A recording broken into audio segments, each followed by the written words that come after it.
reneged on its promise that was made by Ram Jethmalani to give them a good startup fund.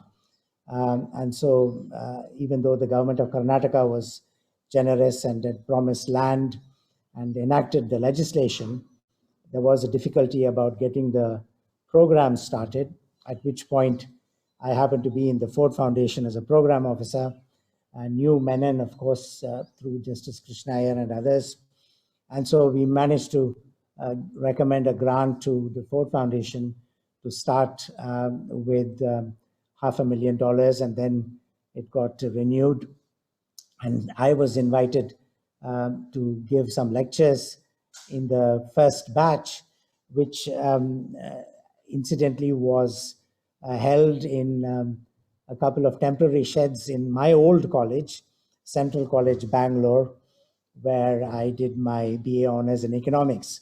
So, Srikar, you're from National Law School, so welcome on that account. I don't know if many of the audience know that you worked as the PS for quite a while to Nandan Nilekani, and helped establish the Aadhaar project, or got it off the ground, the unique identity project, among other things. So, there are lots of such accomplishments. Somewhere I recall, that you played a part in the renovation of the home of Gangubai Hangal when you were in Dharwad. Now these may be small things, but in a way, for some people, it matters a lot.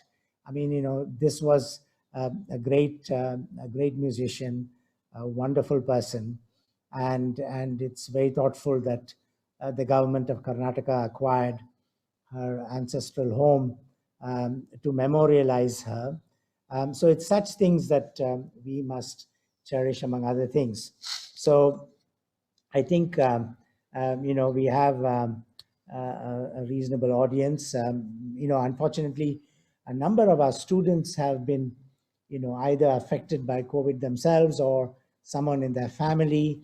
So we are trying to figure out with the university authorities how we might make the semester, particularly for the graduating students, less burdensome given the circumstances. But nonetheless, I think considering that, I think we've managed a good number of participants keen to hear you speak on the subject that you provided. And like a very good teacher, you also sent readings in advance.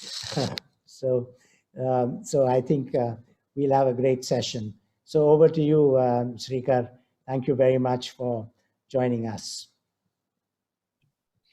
Thank you, Professor Sudarshan. Thank you for those generous words.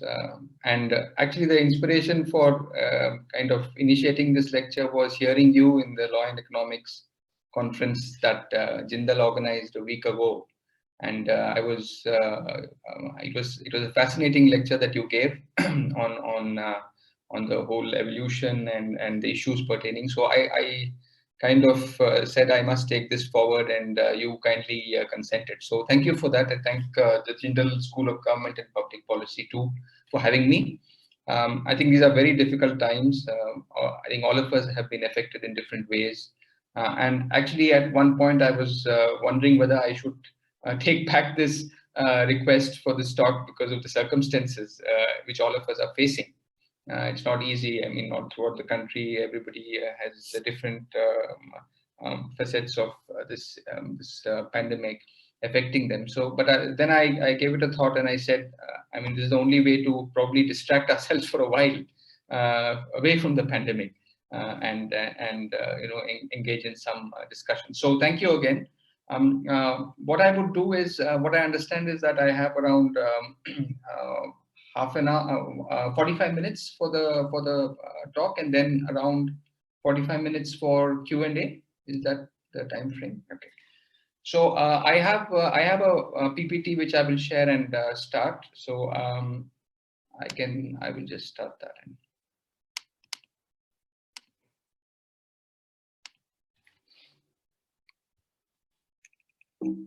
Is it visible? Is the screen visible? Yes, sir. Okay, thank you. So thank you once again and for this opportunity. So today I'm going to basically cover some aspect of the goods and services tax implementation in the context of a law and economics paradigm, where I want to cover basically the issues of compliance and the compensation conundrum that states face. So I'm sure most of you who are here today would have read about GST. Public policy students would have read more deeply. The debate has been around for the last 4 years since the launch of the GST. And my talk basically is on the implementational aspects of GST as a state in a federal country, as well as what implications it has for a law and economics analysis of GST. So that's where I'm coming from. We all know 2017 was the date when GST was launched, and probably these two quotes summarize the divergent views that revolve around GST, depending on where you are. But I think today's lecture is not about a critique of GST or talking about the achievements of GST. I think that's not the purpose of this talk. GST has been implemented for the past 4 years. It's stabilized to a large extent. So I'm going to see it in the context of that implementation and what it holds for states and what we have for the future. So my presentation would basically cover 4 broad aspects. I would dwell upon the brief state of play of GST implementation. For those of you who have read the background material, I think you'll be aware of where we are, but I'll give a general sense of where we are. Then this question of challenge of stagnant revenues. When we talk of GST, those who follow the topic have seen a constant debate about revenues, about fall in revenues. Is it sufficient? What is it? What implication does it have for the state? And was it the right decision to go in for GST at all with the fall in revenue? So I'll touch upon stagnant revenues thereafter. Then I'll go to the issue of compensation. And this is relevant for the states, not so much for the center, because the state governments in GST receive compensation. So what is this compensation conundrum? What is the issue? I'll touch upon that.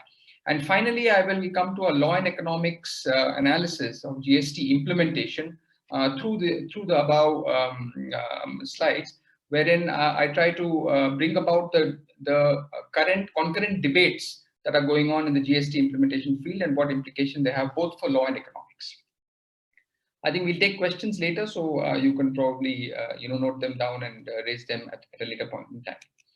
So let's go to the state of play. All of you are aware, 3.5 years, almost 4 years now. The goods and services tax and the indirect tax regime was really a paradigmatic shift of tax administration. It was a paradigm change, and why we say that is quite. Oh, I think this is not working. So,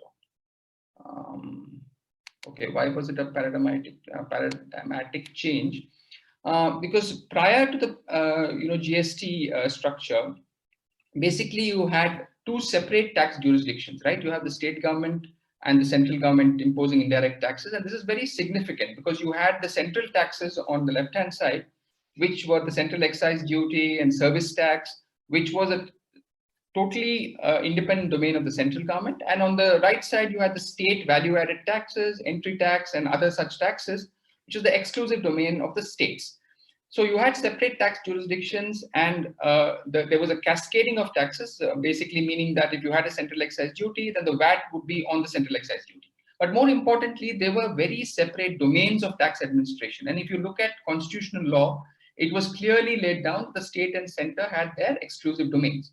Now, from that position to come and merge these 2 administrations into a single GST was in all respects quite an historic step, because today you have a single GST. Of course, there's separate categories, but you have a single unified structure and concurrent powers of both the center and the states to levy GST. So this is, I mean, if you look at any sector under the Indian Constitution, take it agriculture, take health, take defense, I think the tax regime has shown that it has really, lent itself to such a historic change. So, in terms of administrative change, there's absolutely no doubt that it was quite a change. Now, The other major change was the creation of the GST Council for constitutional law and those who have interest. I think the GST Council is a major, kind of model for GST center-state relations. And the GST law basically, the constitution basically created the GST Council, which has the Union Finance Minister and all state finance ministers to jointly implement all aspects of GST. So that was one major change. The other major development was the GST was a heavily technology-led project. Now, why I'm emphasizing this is that, again, for students of public policy, this is a major change from earlier tax systems in many states, which had no interface of technology. It was all manual systems, which led to rent seeking, which were a major impact on the ease of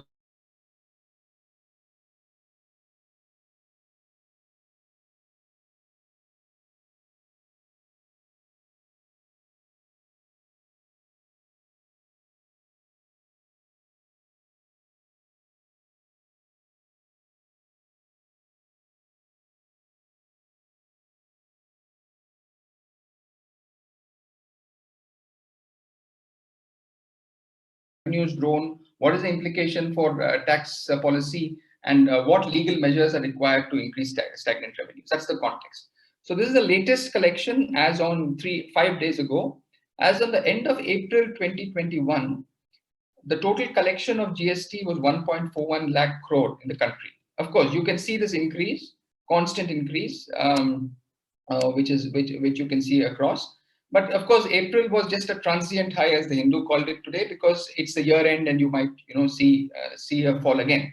But what I want to emphasize is that there has been a constant, in spite of COVID, there has been a constant rise, but is the rise sufficient?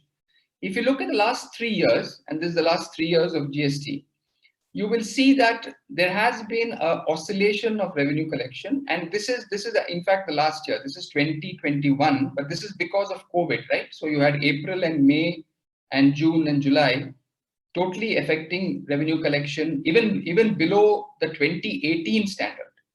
So this is quite a fall. But overall, you have seen some increase, some variation, and some increase in revenues, and there has been some growth. I'll talk about the growth. If you look at the state of Karnataka, again, similarly, you have a fall in this year, but overall you have it is kind of an oscillating thing. It goes down, it again increases, and then it falls. So totally, what is the state we are in? Totally, if you look at positions of different states, and this is this year's collection, basically, it's a shortfall. Karnataka is only 90% of what it collected last year. But if you look at overall, all India figures, what this basically, I just want to kind of minimize this one second. Just give me a second. Okay. Yeah. So if you look at the last 3 years, the growth in revenues has not been satisfactory. So in the total collection of GST, there has been a growth only of 3.65% overall in the country. And of course, this last year is not it's an odd year because of COVID, so it's all negative. But even barring this negative growth, if you look at growth of total collection, it's been only 4%. Total collection in GST in Karnataka, it has been around 6%. And total GST in state GST, that is the revenues that received by the state, is a slightly better at around averaging around 11%. Now, there has been growth, but there is a problem. So what the problem is, during the VAT regime, the pre-GST regime, at least for Karnataka and many states, we were growing at almost 24% at some years, 14, 15, 14%, and averaging 14. So we had an average of around 12 to 13% or 14% growth rate. So any growth rate which is less than this seems to be problematic, especially in the context of compensation, and I'll come to why. So the issue of revenue stagnation has been right at the center of the debate in the GST Council. And as a result, the states, most of the states, have been in the dock as far as the compensation is concerned. So for those of you who don't know what the compensation issue is, I'll just give you a brief idea. Now, before that, I just want to, kind of emphasize what is the importance of GST in the Karnataka scenario. Because if you're looking at, I'm sorry, there's a lot of numbers here. I'm very, allergic to numbers and statistics. but you have to have a little bit of statistics for a law and economics analysis of GST. I just want to give you an idea of what importance the GST plays in the context of the Karnataka state budget. If you look at the Karnataka state budget of a total receipt of 2.43 lakh crores in 2021-22, this year's budget, 50% of that comes from taxes. Almost 1,24,000 comes from state revenues. And if you're talking of what these state revenues are, these are the state revenues: the commercial taxes, the tax on liquor, stamps, motor vehicles, and others. So almost 62% of the 1,24,000 crores comes from commercial taxes, and GST is 78% of commercial taxes, right? So the importance of GST in the context of state revenues is indisputable. So if you have an impact, serious impact on GST, it's going to have an overall impact on the fiscal position of the state. So this doesn't happen in motor vehicles, for example. It is 6% of state taxes. If there's a fall in purchase of motor vehicles and you have a 1% fall, it does have an impact, but the comparative impact is quite minor. But even a 5% or 7% fall in GST collection has a major impact on your overall budget. So keeping the GST important, and this is for all states. I've just given Karnataka because I know the figures. All states have this similar position. In fact, for some states, GST is almost 80 to 90% of their budget. So keeping this in mind, what is the constitutional compensation issue? Now, when the GST was implemented, there was a big bargain between the center and the states, because the states were giving up their rights to, kind of tax. They had the value-added tax system I talked about. They had a separate jurisdiction. The center was giving up their right of central excise and services. So as a compromise, the states were not willing really to go into this major reform, and because they feared for many reasons. One is the fear of the unknown, the changing scenario, but they also feared that there would be a major loss of revenue. So the formula that was devised was, for the next 5 years from the implementation of GST, there would be a compensation formula. And the Constitution, basically, it was the Constitutional Amendment Act which provided it. It was not in the Constitution, and this is again for students of constitutional law, very important issue. It was a Constitution Amendment Act which provided that the Parliament shall, by law, on the recommendation of the GST Council, provide for compensation to the states for loss of revenue arising on account of implementation of the GST for a period of 5 years. And as a result, the Parliament enacted the GST Compensation to States Act in 2017. And this act basically provides for compensation to the states for a period of 5 years from 2017 to 2022. So we are presently in the period of compensation. And what is this compensation? How do you basically calculate this compensation, and what do states get? So this basically relies on two concepts of something called a projected revenue and what you're actually receiving. Now, what does this mean for Karnataka? We have something that called the protected revenue, which is basically your revenue under your earlier system, your value-added system, which you received in 2015-16. That's the base year. And for Karnataka, it was 36,000 crores, right? So 36,144 crores. So the protected revenue idea or the paradigm under of protected revenue is that every year this protected revenue would grow at 14%, right? So growth at 14% is 41,000. A growth again of 14% annually is 46,000, and likewise where it ends at 79,335. So there's a presumption that 14% growth will be guaranteed to states, irrespective of what you collect in GST once the GST is implemented. So since 2017, irrespective of what states collect in these 5 years, the Parliament, the Constitutional Amendment, and the Parliament, the Act, the Central Act legislation has guaranteed this to the states. So there's absolutely no constitutional doubt about this between the center and the states. Now, what does this mean? This was basically a grand bargain by states to pool their sovereignty and to be compensated for losses that would not have ensued if VAT had continued. So that's the paradigm of the compensation. So what happened after implementation, and what is this issue of compensation conundrum? Since 2017-18, when you look at the protected revenue of 36,144 divided month-wise, it comes to around 3,914 crores, which is protected to Karnataka. So this is what Karnataka is legally mandated to receive from the collection of cess. What has been Karnataka's collection in that year. Subsequently, again, 2018-19, where again the protected revenue goes up to 4,000 and the collection remains, though there is a growth between these 2 years, the collection there's a wide gap between the protected revenue and the actual revenue. So this has resulted in what is called the compensation gap, which all states were clamoring for. This was in the news for many months, saying that this gap has to be filled up because this was a constitutional promise. And what that meant for Karnataka at least was, in 3 years, this was the protected revenue. This was our actual revenue by the state government. And this was the revenue gap which we had to receive in terms of compensation, which we have received. So this is quite a huge gap. So look at it for a state. Look at a scenario where 61,000 crores is what is protected. You collect 42,000 crores, and almost 30% has to come by way of compensation. So that's a major dependency. And even some projections that even if you grow at 18%, which is very unlikely in tax, those who study tax policy, very unlikely to grow at 18%, you would still have a gap between the protected and the actual revenue right up to 2025. So this is a scenario that is not going to go away, and this is a major issue that states brought out. And how is this compensation going to be given? It was basically through a levy of a cess on certain products for the purpose of providing compensation for a period of 5 years. So there was no issue on that. Certain products like motor vehicles, when you buy a motor vehicle, there's a 28% tax, and there's also a cess which is imposed on that, which basically goes into payment of compensation to states. So tobacco, cement, motor vehicles, there were around 20-25 products today which have the compensation cess.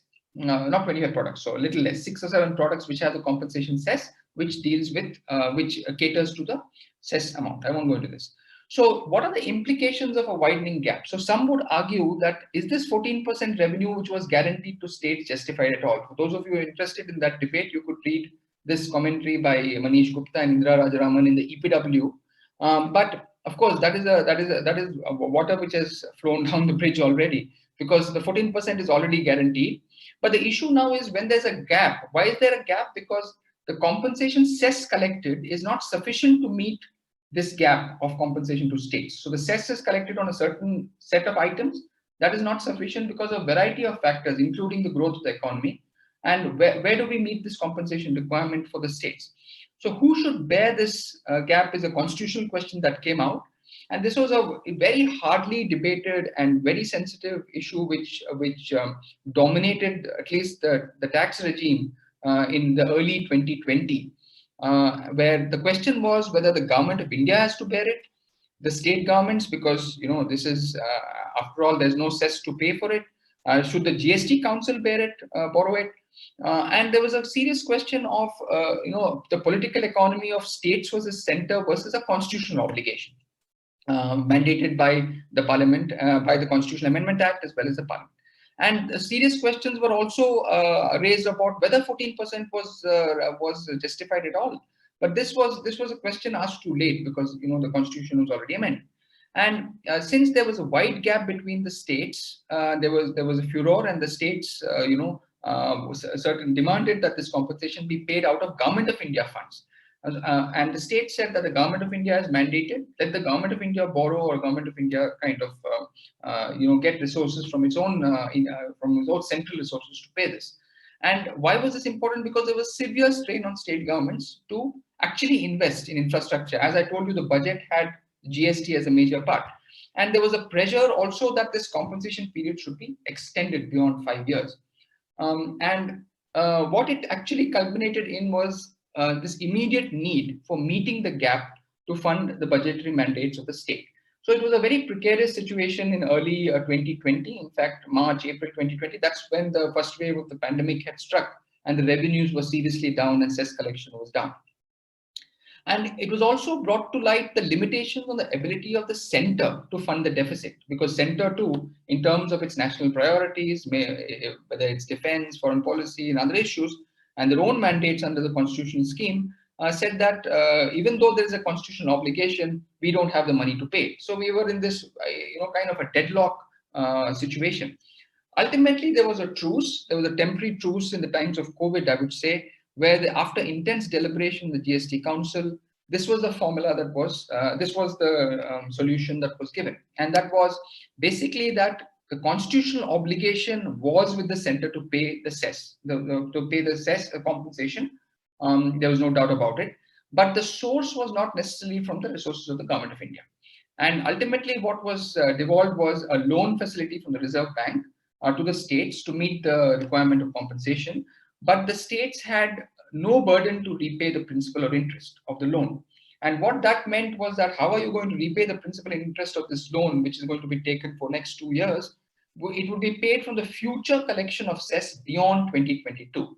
So that was in effect the decision that the GST Council made in October 2020. And this is the state of play at the moment for compensation. So states are receiving compensation, though it may not be on time. We still have some backlog, but states are receiving it, and this would continue up to 2022 or beyond till we complete the mandate. Now, so I've talked about the state of play, the stagnant revenues, the lack of growth, and the whole compensation conundrum. And now I'll kind of dwell some time on in terms of the GST implementation that we do in the state.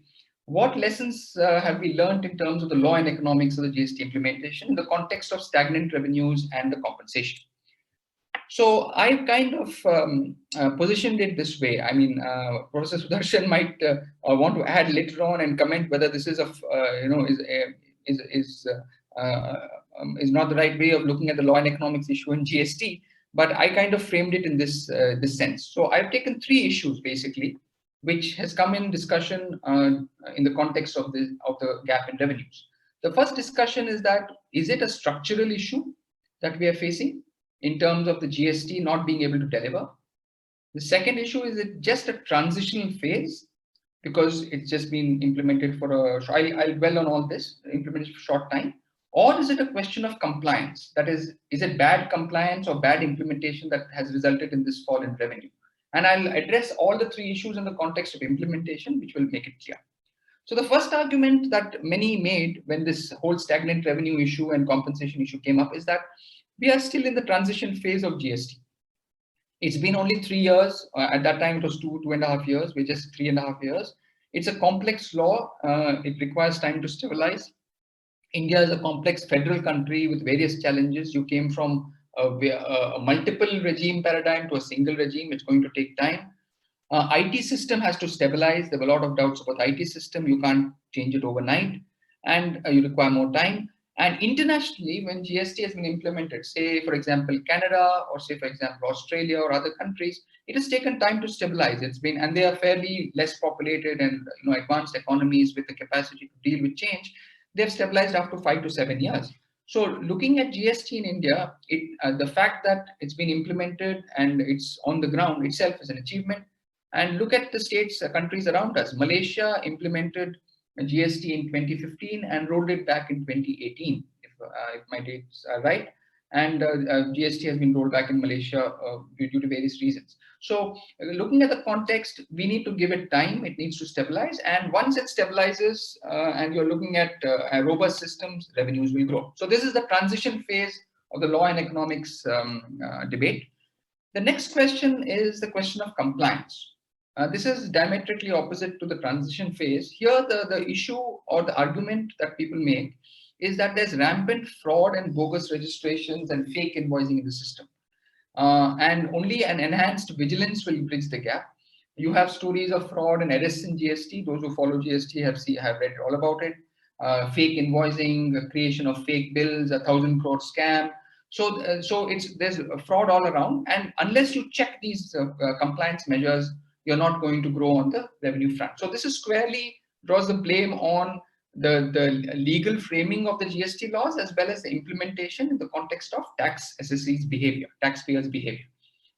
To this, I want to just spend some time on what compliance efforts states do to address this compliance problem, because compliance, after all, implementation is the domain of the state governments as well as the center.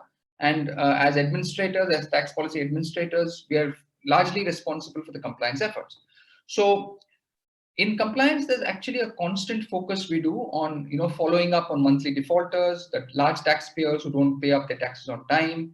There's a lot of physical verification of registrations where there are certain evasion-prone commodities like iron and steel. There's tobacco. There's certain commodities which are prone to evasion in the tax regime. There's a lot of physical verification of such kind of commodities. There's also a lot of e-way bill verification. So e-way bill is basically an electronic way bill document that is carried by the goods carrier. It's all electronic, but there's a lot of verification that takes place on the road. And Karnataka verifies almost 45% of all e-way bills verified in the country. This is a very high percentage compared to what we collect. We collect around 10% of what the country collects in GST, but our verification resolve as well as verification framework is very high. And we use a lot of data analytics and online systems to with diverse sets of data to seek that there's compliance. So there's a lot of compliance efforts. GST frauds are detected. In Karnataka, we detected the first arrest of GST way back in 2018, and there have been GST frauds detected. So I think on the compliance front, a lot of things have been done.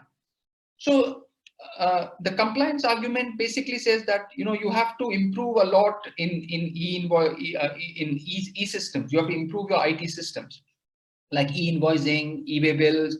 You have to kind of follow up the defaulters.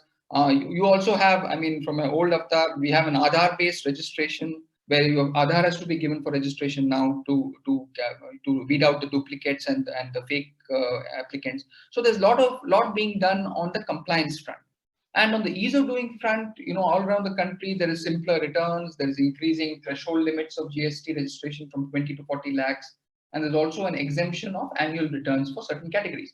So why I'm trying to bring this out is there are a lot of efforts being done on compliance, but has that resulted in an increase in revenues to the expectations of a growth where you're bridging the gap? Unfortunately, no. And this is not only for Karnataka; this is across the country. It's all states are and center is implementing and taking efforts.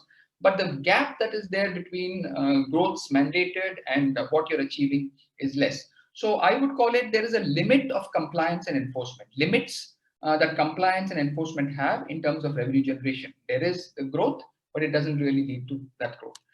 And the third law and economics analysis is, apart from transition and compliance, is this fall in revenues actually a structural issue? It is not an issue of compliance. It is not an issue of transition.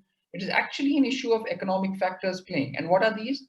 These are, you look at the state of the economy itself, and you look at the growth of the last few years. Of course, pandemic, you have a negative growth, but even prior to the pandemic, all sectors of the economy were not growing. There's sluggishness in real estate, so on. So this GST revenues, after all, is a function of overall economic growth. And there are limits to legal engineering. When I say legal engineering, I'm saying how you structure GST law in terms of simplifying the returns, making processes easier, simplifying the rules on input tax credit, various rules surrounding taxability, liability, as well as compliance. There are limits to that, the potential of legal engineering to actually give you higher revenues, because overall, there is a structural issue of the economy. So that is one major criticism. The second structural issue is the destination principle. And this is important for students of tax policy, because in the pre-GST regime, the revenues were actually dependent on how much a state manufactures. So if you had large manufacturing units in the state and exporting it out to different states, you get revenue, you get central sales tax. But today, even if you have the largest industrial base in the state and export all of it outside, you don't get GST, because the GST is based on the principle of consumption. So the more you consume internally in the state, it leads to the state GST to be come into the treasury.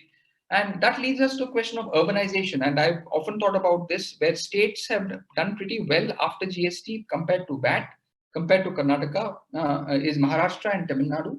And I try to link this to their growth of two-tier cities apart from Mumbai and Chennai, and compare that to Karnataka with Bangalore and only Hubli and Bangalore maybe. So, larger number of tier 2 cities in many states leading to greater consumption and growth in GST. That's a possible area of research in terms of a policy point.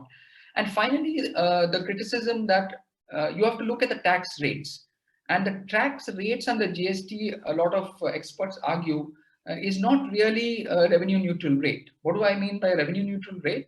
A revenue neutral rate is basically when you change a regime and you change the rate structure, the revenue that you derive from the change structure should be the same as you would have derived in the earlier system. So the rate of tax which you devise in the new system should be revenue neutral in terms of giving you the same revenue. Now, what was our average revenue under VAT? It was 14.5%. And this was coming entirely to the state. Today, what is the rate structure under GST? It is 5%, 12%, 18%, and 28%. Please remember that only 50% of this comes to the state. So 12%, only 6%, only 9%, only 14% comes to the state.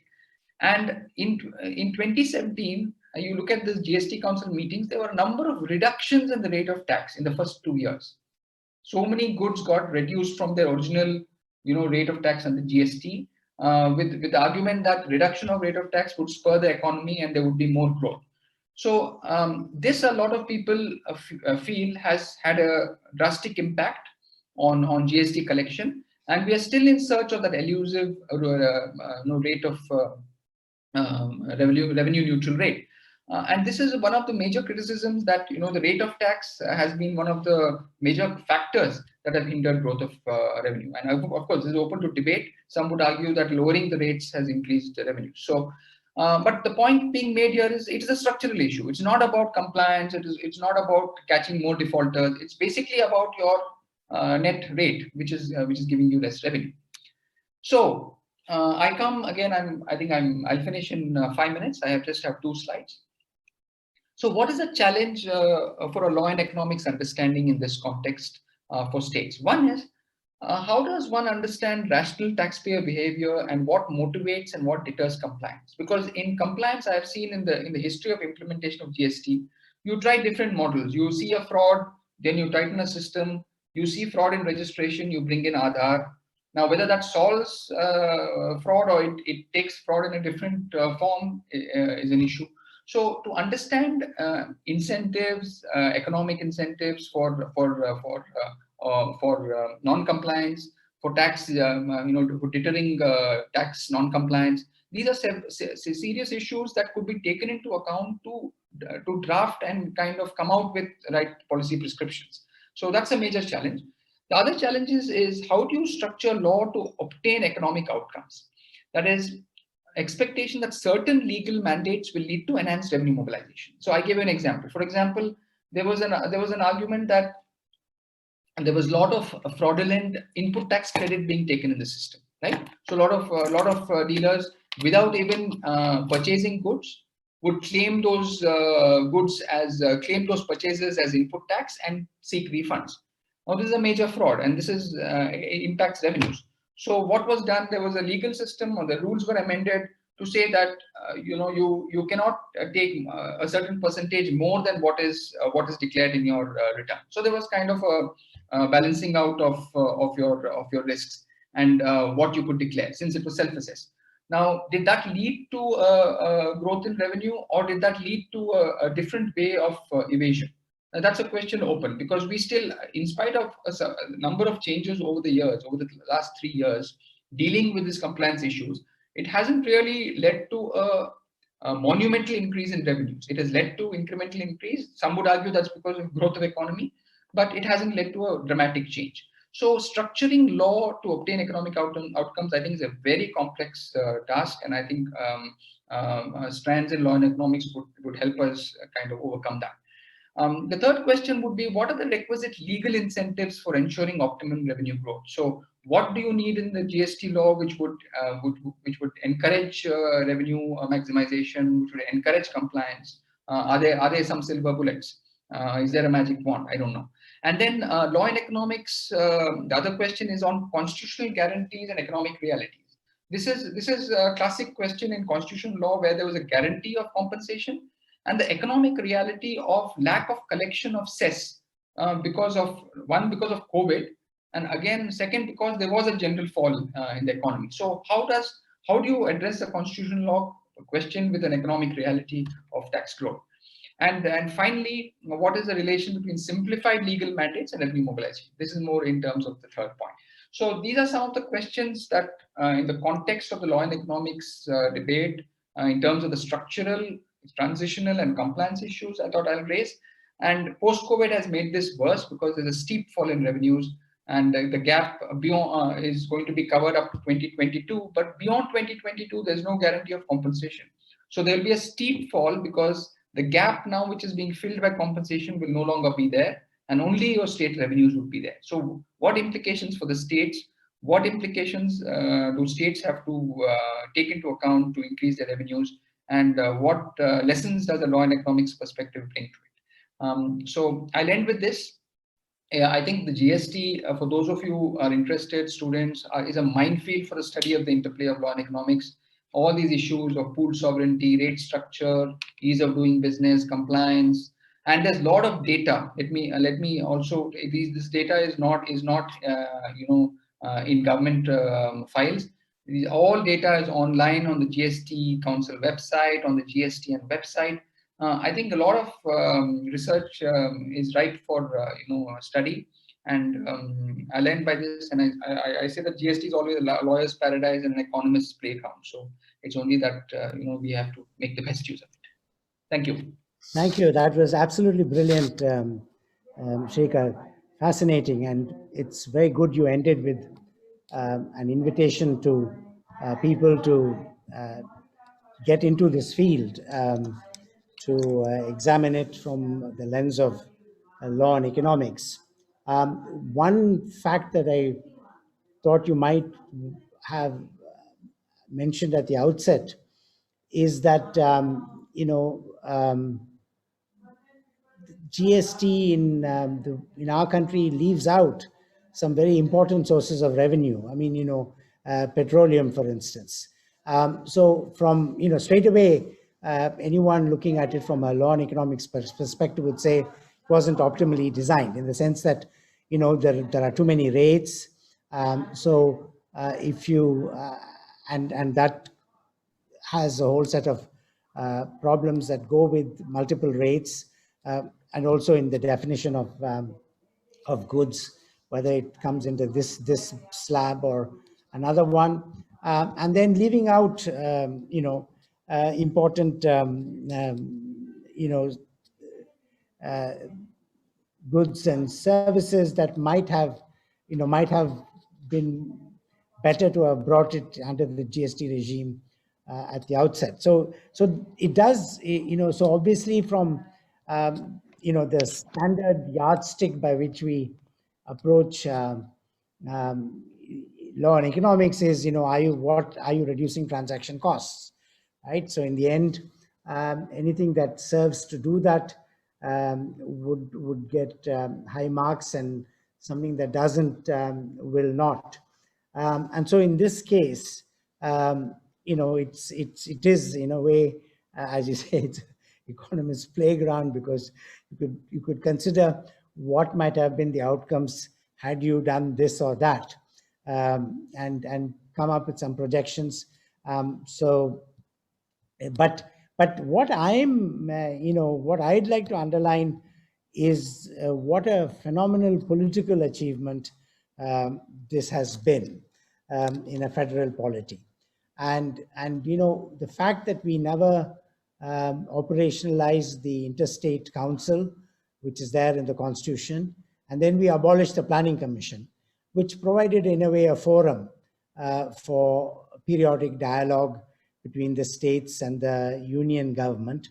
In the absence of that, the only institution that we now have is the GST Council, and that in a way is a sort of bellwether for the nature of relationships between the union government and the state governments.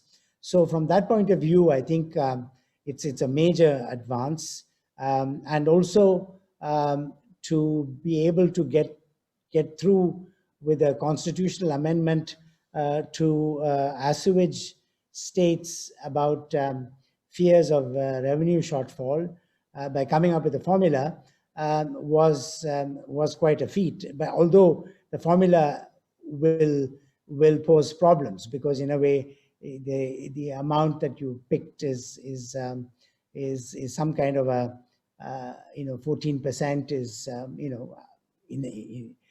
there hasn't really been very much analysis as to why it should be 14% and not something else. Nonetheless, these are all areas which I think lend themselves to more analysis from the perspective of law and economics, in the sense of figuring out, what might be done to improve things, right? I personally, I mean, in the talk also, I mentioned that, for purpose of a subject like GST, the law and economics lens is useful, because you have to make some practical policy decisions, and you want to reduce waste and inefficiency in the system. But overall, to make the entire judicial system kind of be guided by law and economics is something I have, and I've registered concerns about that, because the values and the issues that the entire legal system has to uphold are different. But so one of the lessons from your talk, which I'd like to underline, is that there is, whenever we pick up some area of social science techniques and analysis, we have to see in what context they make sense and when you shouldn't use them. I mean, so this is a sort of a elementary thing in econometrics, that because there are regularities and patterns in human life, you can use statistical techniques that uncover these regularities and patterns. But because there's also an element of inherent unpredictability in human behavior, there are limits to what you might do with these techniques. So I think one of the big lessons in this is to say, okay, here is a field. This is one that lends itself better to law and economics lens and analysis. There are other areas. For instance, I made a reference to prison sentencing in earlier, when I said that, if you took a hedonistic attitude, or the law and economics perspective would say, don't give people long sentences, because it's only the short period, the 1 or 2 years, when someone imprisoned and deprived of freedom will find it hurts the most. After that, it becomes a cost to the state, and they have adapted to their circumstances. And the longer the sentences, the more they are likely to lord over other people. And so you're not really getting that sense of, the man is, or the woman is suffering for a crime. So that kind of a reading misses out what retributive justice is about, how human beings think about it, right?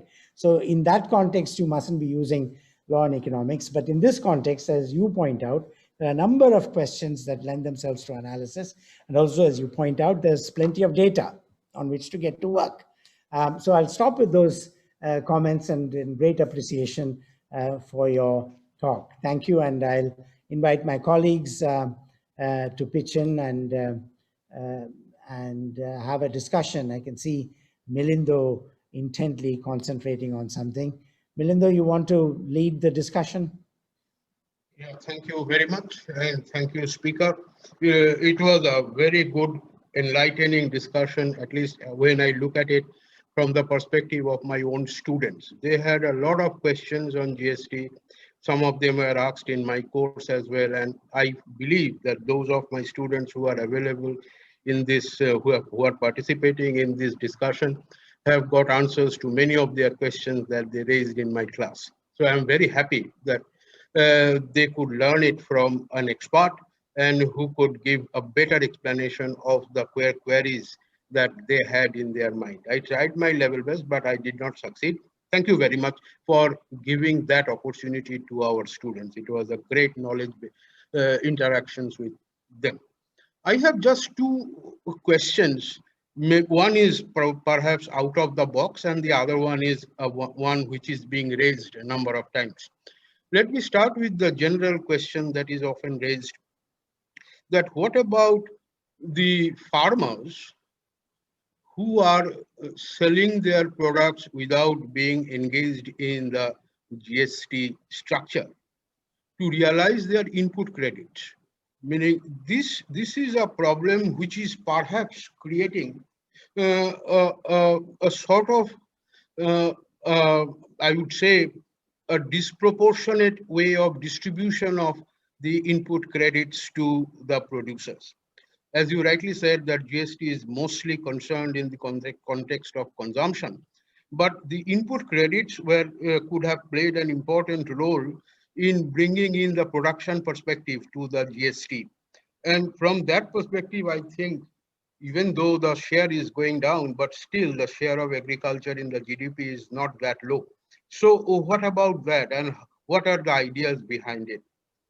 And the second question is a little out of the box, because I have an interest in Karnataka uh, for a very important perspective of their success in strengthening the Panchayati Raj system.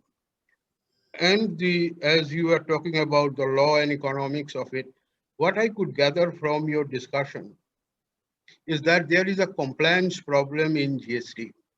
And perhaps this reflects a problem of lack of sense of ownership with the GST at the state level as well. Because the ownership issue of GST is not yet taken into account when we try to design for it.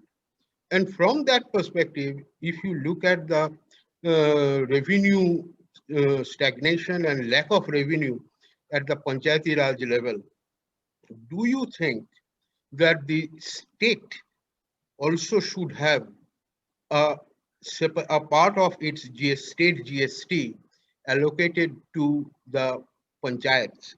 So sort of a PGST. Can that be experimented in a state like Karnataka, where Panchayati Raj institutions are quite strong? Because what I found through my own experiences is that we were talking about giving 3F, the functions, finance, and functionaries. And to some extent, the functions and finance problem through, say, through the state of finance commission has been taken care of. But if you have a look at the Panchayati Raj system today in the states, you will find they're suffering a lot from the number of functionaries that are associated at the Panchayat level.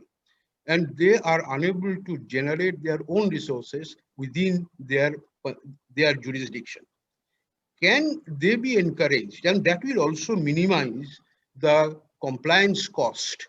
If some amount of resources are given as a reward to the Panchayati Raj system to maintain their own administrative structure and the other requirements, I think that can also simultaneously take care of the economics of compliance of GST. That is a sort of an out-of-box argument, whether that can be practiced on a pilot basis in some of the Panchayati Raj institutions in Karnataka.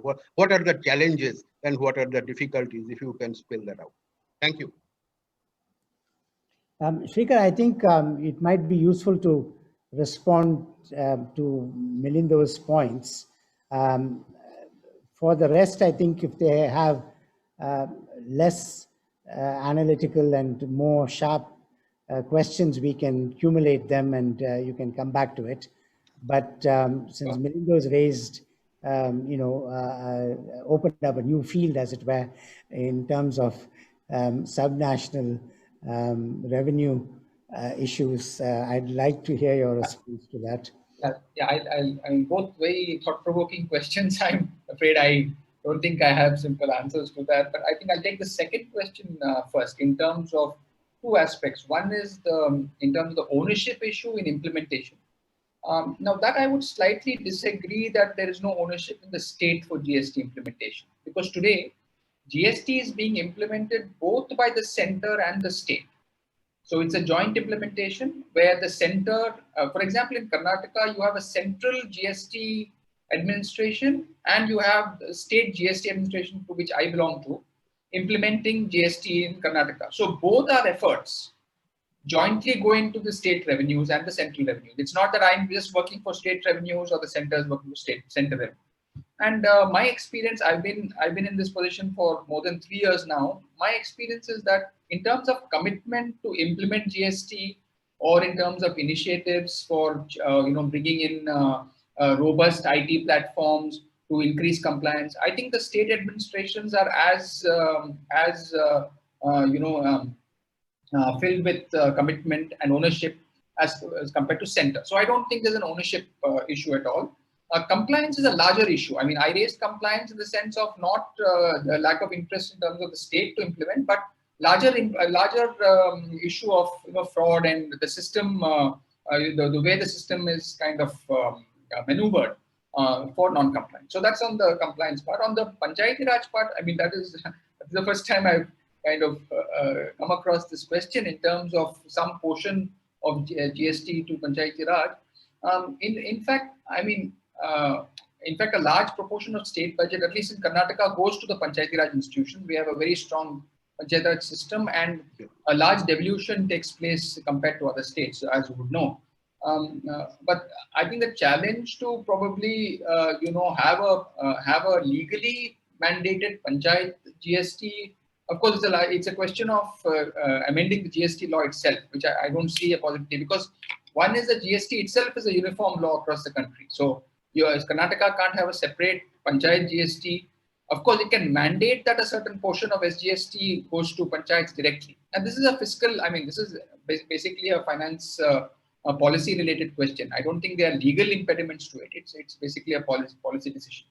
On the first question on the farmers, on the agricultural point, yeah, coming to think of it, most of the agricultural items, as you know, are exempted. So once most of the agricultural items are exempted, farmers dealing with exempted agricultural products obviously cannot take input tax credit on their purchases. So I presume that that's what you meant in terms of them being outside the fold. But there are two aspects to this. One is not all agricultural commodities are out. Majority are out, but there are certain things within. And I think the argument for keeping, even in the VAT system, even in the pre-GST system, the agriculture sector was totally out of the tax net. So they were exempted, and they were not able to take the benefit of input tax credit. So I don't think it's a new creation of GST. It's a legacy issue, largely because and it's politically sensitive to also impose GST on, say, primary agricultural products. That would lead to also the mandate for farmers or agriculturists to register compulsorily to take GST registration. So I think there are more political economy issues. No, just one point maybe I missed out in my argument. What I'm saying that the farmers are paying input GST on buying their inputs. That's right. That's right.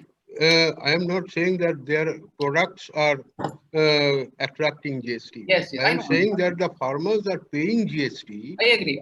For buying their inputs, which were not sort of a mandated process earlier.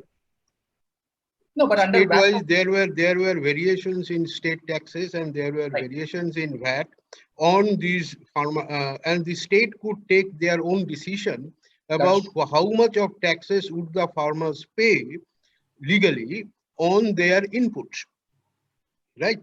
But now that opportunity has gone away from the farmers, because it is now decided at a centralized level, and that is creating problem with some farmers, because the GST that they are paying on their inputs, that is increasing their cost of production. That is the point that I am arguing. But they are not according to the law, they are not allowed to ask for any input credit, which the producers of the manufacturing sector or the service sector are entitled to. So in that sense, there is a discrimination against the farming community in the country. That is what I wanted to make. Yeah, but I agree with you. When you're purchasing fertilizers, when you're purchasing other GST liable items, and your products are exempted. But that would not apply only to farmers. That would apply to all commodity dealers of commodities who deal with exempted commodities. For example, if there's a product which is totally exempted, and I'm a dealer of that exempted commodity, but I'm purchasing GST inputs, I'm not liable to input tax credit.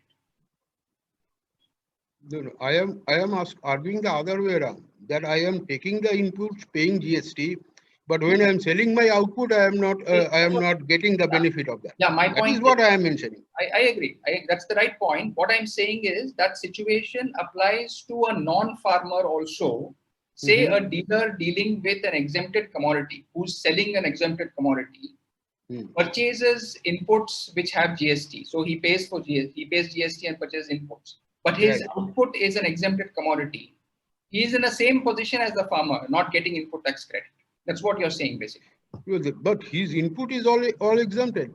So why should he get an input from it? Not necessarily. His inputs might be, his inputs for certain commodities which are exempted might be liable to GST. Okay. Okay. But yeah, I admit it's a tough question. There is a discrepancy there. That's what I am saying. Yeah. Distributional discrepancy. Thank you. All right. People could use the Vatsalya. Professor Vatsalya. okay. Vatsalya, Yeah, sure. Good afternoon. Thank you very much for the wonderful this is also an occasion for us to, to get to know. Normally, we would have had lunch together and have introduced ourselves around a table and so on. I have to say that, Milindo is, is a senior professor. His main specialization is on evaluation and design of evaluation and so on. But he's also heads a new center we started called the Center for Sustainability, where we want to kind of get the university to think about what it can do towards the sustainable development goals within the university as an institution, but also as a sort of to examine reports of the government, the Niti Aayog, critique them and that kind of thing. Vatsalya, you have to introduce yourself now that I've introduced Milindo. Yeah, sure. But first, let me take the opportunity to thank you. This is wonderful. Although I have no expertise in the matter, I have never worked on tax policy. I'm an assistant professor of economics. I work in microeconomics. In fact, interestingly, a lot of my recent work is to do with enforcement and compliance, not with respect to tax policy, but more in an abstract setting. So first up, I must thank you because there's about 50 or 60 different research questions that you pointed out, which to any student who's been paying attention, this would be a treasure trove. So I'll not take much of your time. One will be in the form of a comment and two short questions. The comment is that the change in any revenue structure or any tax policy, at least from the perspective of an economist, the first order effect is expected to be on the economy. Revenue collection is at best a second order effect. Now the trouble is, if the object of investigation is the second order effect, that cannot be done while considering feedback effects with whatever happened with the larger economy itself. Now, I understand that that's beyond the scope of what you were trying to point out today, but just as a general thing, that this is something that we have struggled with our policy for the longest time. I mean, I grew up in a PSU township, and we always had this struggle whether a PSU is supposed to work for social welfare or generate profits. And when they would not generate profits, they would be castigated for it, when that was not their objective in the first place. So just to put it out there. The second question is, what would be really interesting is to see if the change in the tax structure, and this actually goes back to the revenue neutrality that you pointed out, if the overall collection under the new GST structure, and how does it compare to the trend in all the other indirect taxes that it has replaced? Because you would expect there to be internal substitutions. For instance, you have already pointed out one, that it's possible that there's been some tax collection that has moved from the manufacturing states to the consuming states. I wonder if there's also been some substitution between the center's proportion and the state's proportion. Possibly because of evolution in the economy, people move towards different products, and there might be different ratios of CGST and CGST on different products, and that might be something worth looking at. But as a starter, it would be useful to look at the aggregate picture to see whether the overall revenue collection, as opposed to what is happening in an individual state, how that has evolved. The second one has to do with something that you pointed out, and it's still something that's puzzling. And I'm sure that more time has to be spent with the data that's available to look at. You actually pointed out that the number of SSCs has increased from 5 lakhs to 8 lakhs. That's a significant increase. I mean, that's close to a 60% increase. At the same time, when collections are not keeping pace with what was expected. Now, one of two things might happen, and these are conjectures, but these are conjectures potentially worth looking into. The first one is that as your number of SSCs increases, if the underlying economy is not growing, you might be tapping into lower and lower tax-paying capacities.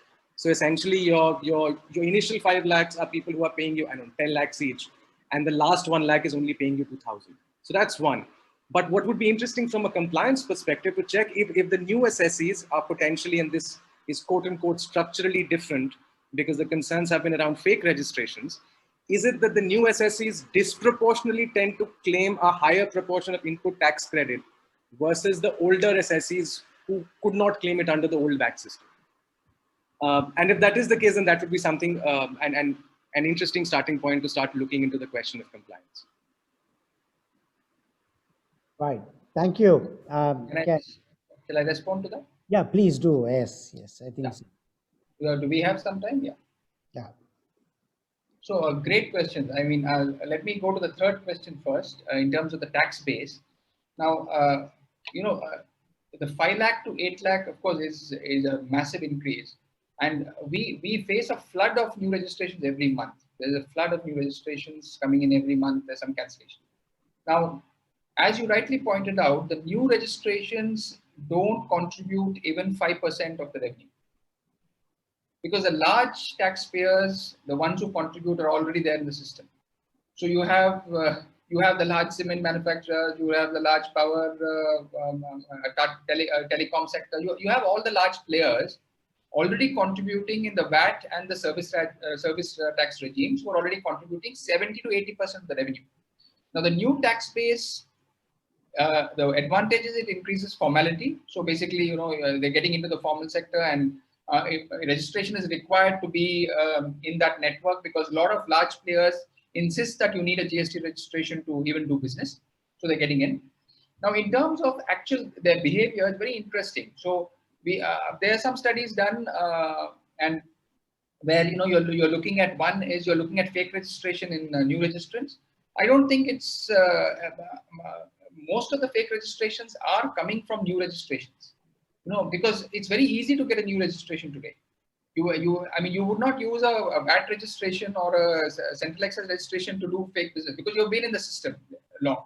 So the fake registrations are the ones which are coming in the new registrations. But a large proportion, I mean, I would say 90-95% are genuine registration. It's not that all new registrations are fake registrations. So that's it's one about. And the high ITC usage, I mean, we haven't found any major kind of difference between ITC usage. Also, ITC usage depends a lot on sector. It not only it depends. It's sector specific as well as size specific. So there are two components which need to be kept in mind for ITC.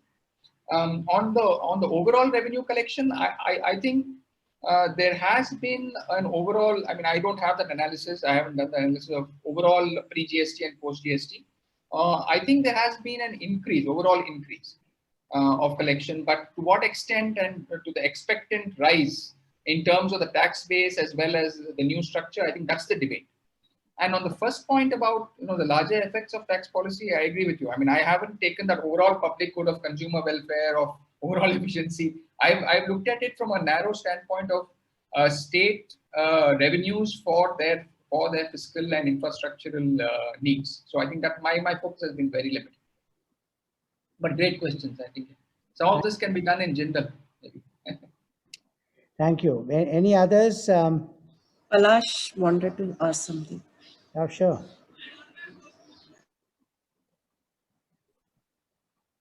Hello, am I audible, sir? Yes, Palash, you can Yeah. switch on your video as well. Okay. Am I audible? Everybody? Yes, yeah. Yeah. Okay. So, Go sir, ahead. I am a student of LLM in Corporate and Financial Laws blended learning program in Jindal, and I myself am a practitioner in indirect taxes for profession sake.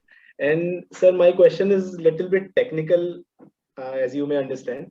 Uh, don't you think, sir, key GST compliances like GST returns are restricting trade practices and are against Article 19 of the Constitution of India?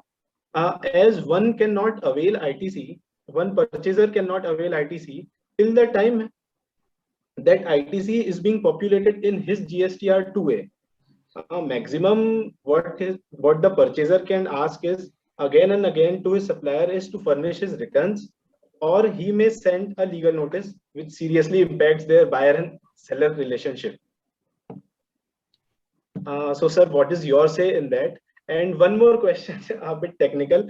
How are you, as far as you are so dignitaries, how are you considering those cases in which a seller has taken input taxes on different heads, supposedly through accounting errors or by some inadvertent errors? He has claimed that IGST input in CGST and SGST inputs. Yeah, thanks for that. I mean, your questions require two separate classes actually.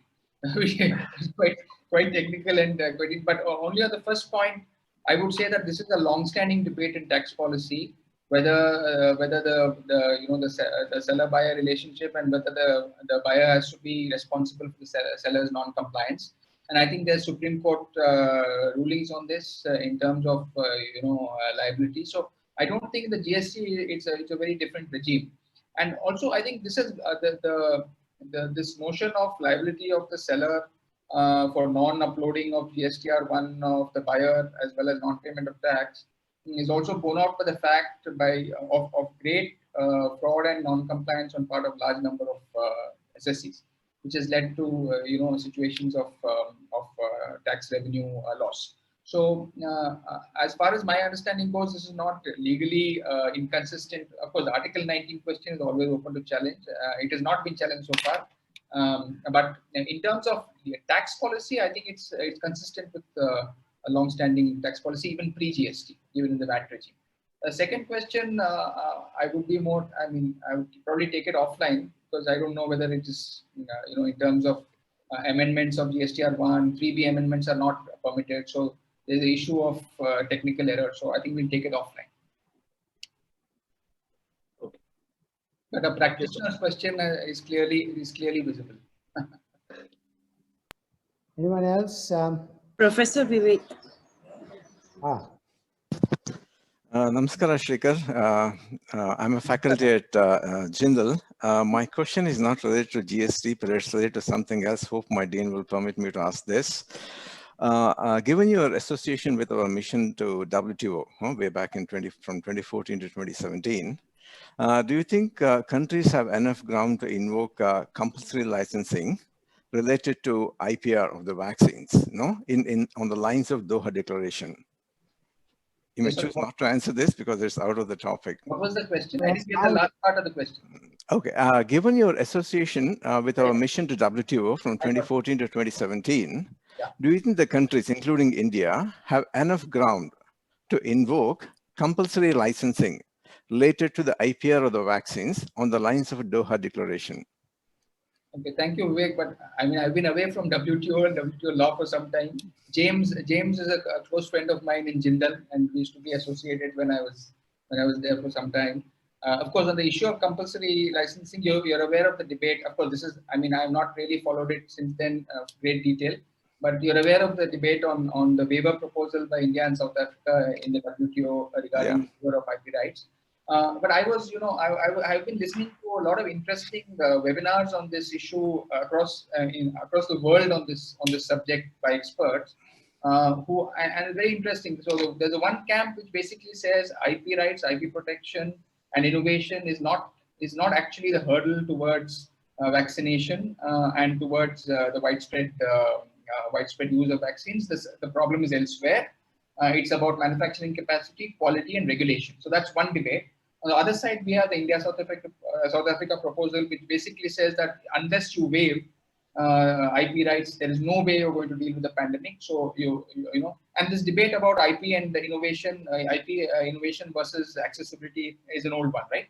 So there are two sides of the debate, and the compulsory license debate is very interesting. So when the compulsory license question has been put, a lot of proponents who adhere to the first view, that is, IP itself is not a bar and waiver is not the answer, have argued that compulsory licensing is the answer for many countries under the TRIPS flexibility to use it. But the response, and I'm not an expert on this, but the response has been that the procedure, the process, and the difficulty in terms of initiating the compulsory licensing process itself is a deterrent to do so. But today, I think today's paper has reported some ASSOCHAM DG or somebody from ASSOCHAM has asked the Indian government to initiate a compulsory licensing process. So I guess we'll see some action on that front. But I'm afraid I can't answer more on that. That's perfectly understandable. And as you rightly say, even the USTR is showing some positive signs towards this. Let us hope it'll happen. But anyway, thanks for your very enlightening talk. Thanks very much. Thank you, Vivek. Any other? Mani, can No, you? sir. No, sir. Vatsalya has raised hand. Vatsalya? Just a quick question, because, and this is also going back to something that I keep talking to my students, we all become pseudo experts on something that comes in the news every once in a while, right? So GST has become something that we all pretend to be experts when we're having tea with our friends in the evening. But something that's always perplexed me, because I've never really seen tax data, but we see these sinusoidal waves of the GST collections in terms of something that you also pointed out, and that's been true for the last 3 or 4 years. So it seems to be a persistent pattern.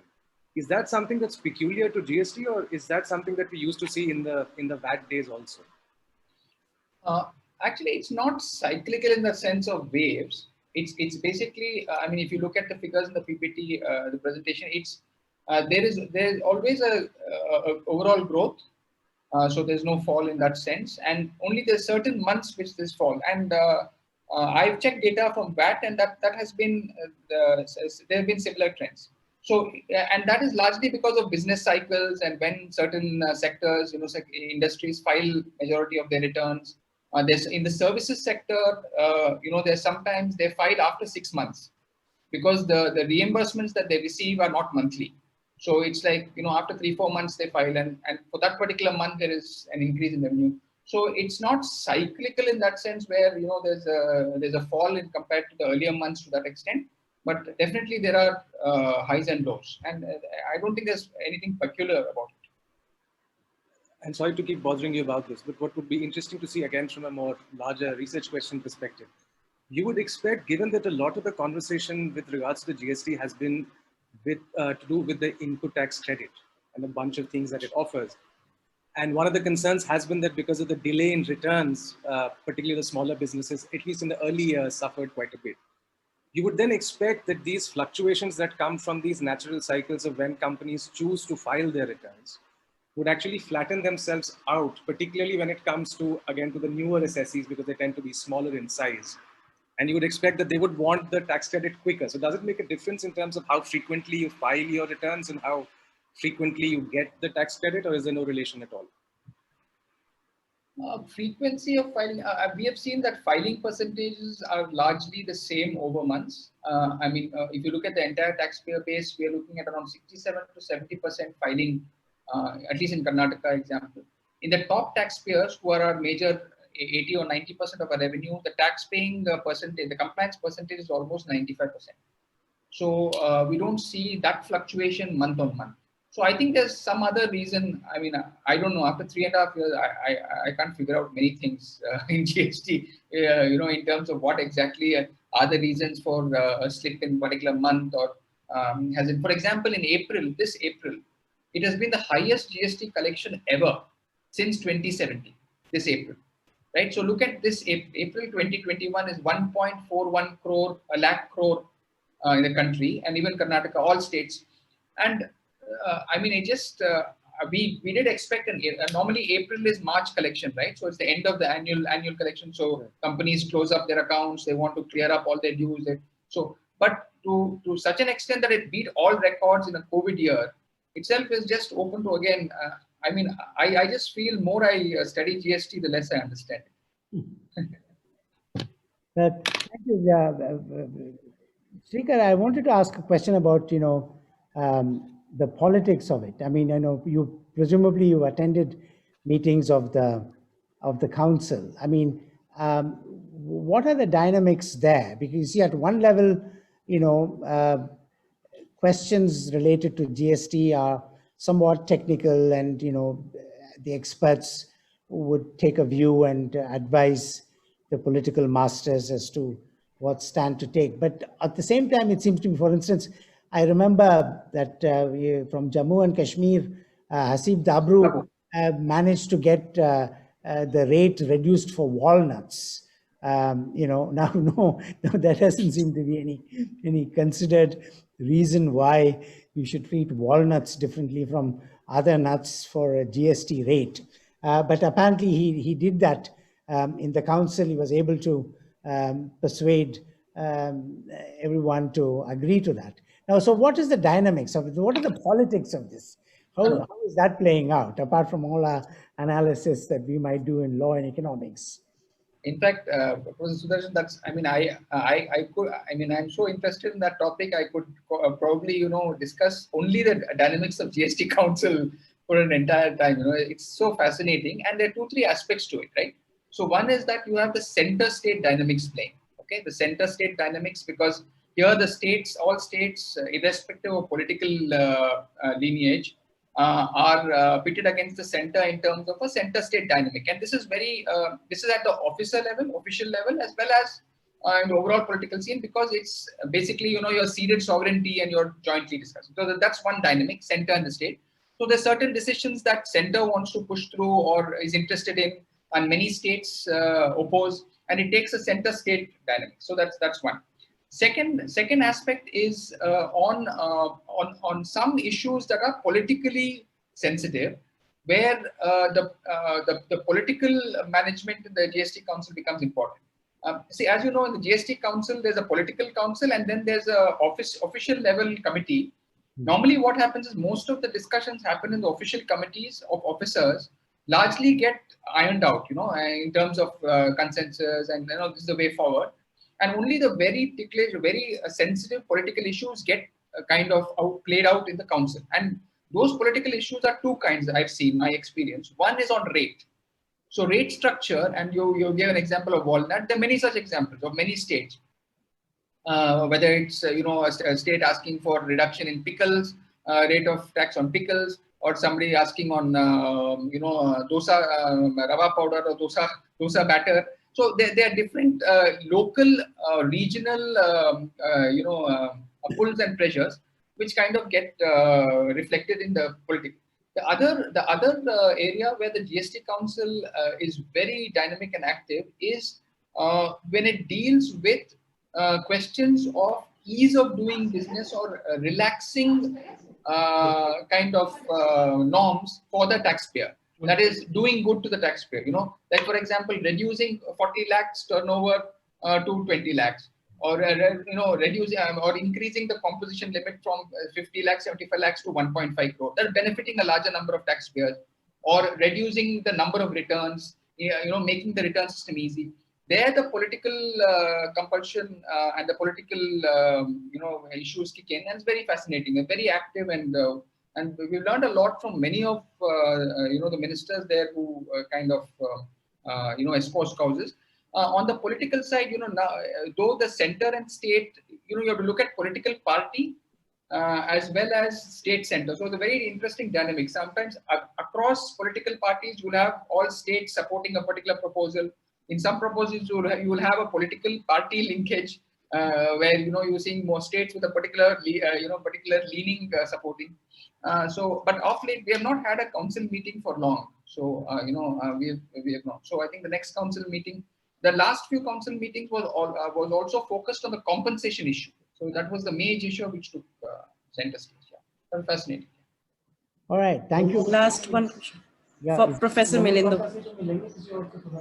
I just want a small clarification. When you mentioned the GST collection to be the highest so far in April 2021, I would just like to know whether all these figures are inflation adjusted or it is just a No, it's nominal just value. it's nominal. So unless and until it is inflation adjusted, it will be technically very difficult to say that we have achieved the highest level. I think that sort of a database is also required to get us the real idea as to what is the extent of increase in the GST level. Because That's otherwise you are comparing between apple and orange. That's true. But all our revenue figures month on month are basically actual collection and not inflation. Okay, thank you. All right, so thank you, Srikar. You have a fellowship. Where is it tenable? I didn't Sorry. note that. What was that money? The fellowship that you? So Fulbright.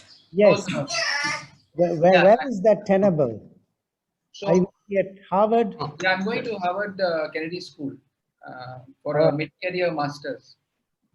Oh, okay. No, I wanted to, on behalf of the General School of Government and Public Policy, extend an invitation to you to come and be a scholar in residence when things are more normal, so that we have an opportunity I'm just in the midst of to interact with you. And even in the course of, we host a number of Fulbright scholars from the United States, and we because they use our university as a base for whatever research they may do, and we have a reasonable standard of infrastructure, so these creature comforts are taken care of.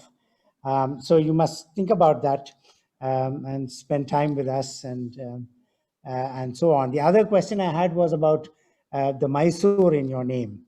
So Vivek Padvatni and I, since we are from Karnataka, we have to say, because when I first saw your initials, it reminded me of MS Satyu. So is your native place so-called Mysore? Yeah. I originally from Mysore, though we have been settled in Bangalore for a long time. Okay, all right. Yes. Now, also, I want to say that the South Indian convention of initials is a good one. Yeah. We must move the United Nations to adopt it, because you could have the name, place of name. You could put your mother's name as an initial. Correct. Right? And we have many initials like V, K, R, V, Rao, and anything that's important to our identity, we can put in as an initial, apart from our given name. So I thought, so you're welcome to be in touch with us, please, and when we have students on campus, we'd like you to come and spend time with us. Because not just this field, I mean, you're now in commercial taxes, but you would be, for instance, the influence of international institutions on national policies, the impact of WTO, which Milindo touched upon. So we would love to have you with us for free-ranging dialogues whenever that's possible. It's wonderful, Professor. I'd be happy to. Thank you for getting in touch and doing this for us. I'd be happy to be associated. I was in Jindal almost a decade ago, so I'd be happy to be associated in any way. Yes. So you, that you are on the board of one of I came to, no, the board was just because of my posting in some other, I'm no longer on the board of GSW, but I came to Jindal when I was in Delhi in 2012. I was there for a few days. I mean, I was with James and so on. So I'd be happy to associate and continue my association with Jindal. But 2012 is when our school started. Yeah. All right, good. Thank you very much. Thank you so much. Thank you all for waiting. Yeah. Thanks a lot. Thank you, Mani. Thank you, Lalit. Thank you, Thank you, sir. Thank you, Professor Milindo. Thank you. Thank you. Thank you, sir.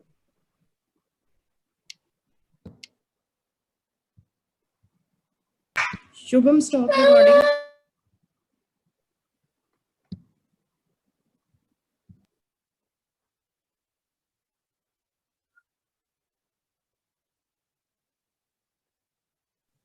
Hello yes ma'am चली गई ma'am हो गया session खत्म